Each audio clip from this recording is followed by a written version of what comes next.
Non-governmental organizations or NGOs in Cameroon are not supposed to engage in partisan politics as it is seen now and again in the country.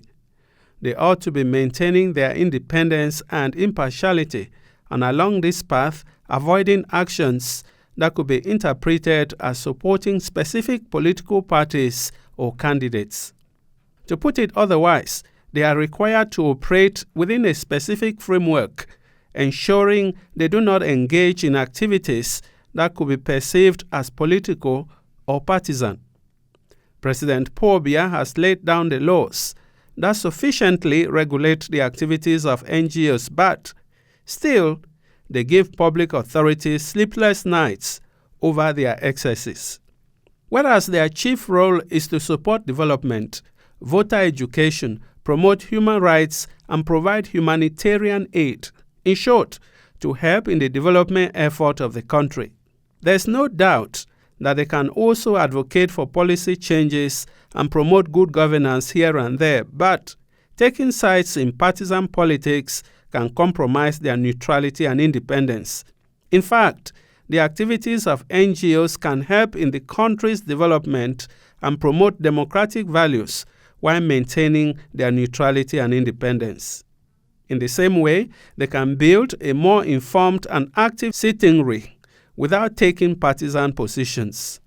So, what happens to these NGOs seen as destabilizing actors if they ignore the Cameroonian law and go along to support opposition parties? There's no doubt that they can face government scrutiny.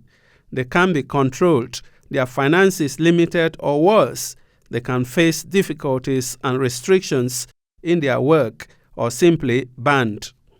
Government and the ordinary citizens' expectation of NGOs at this time of political effervescence is for them to ensure that the 2025 presidential election is free and fair, and that citizens can go about freely on voting day to respect their civic duty to vote.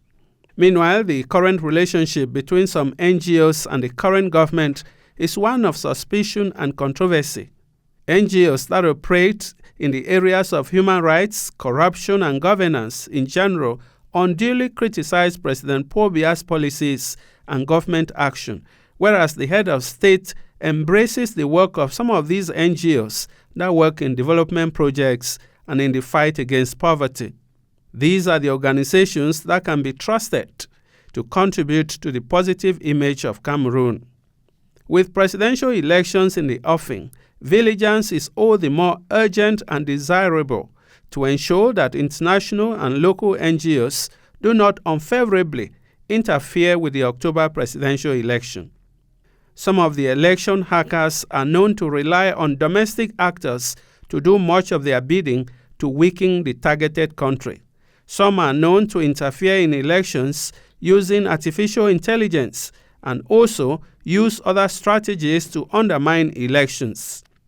Therefore, vigilance on the part of the Cameroonian intelligence community as election bad guys ramp up interference, and you can't be sure in which country they will target next to influence the outcome of the national elections.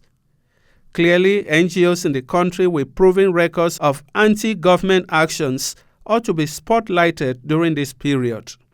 There have been 5 cases of election interferences in 5 different European countries.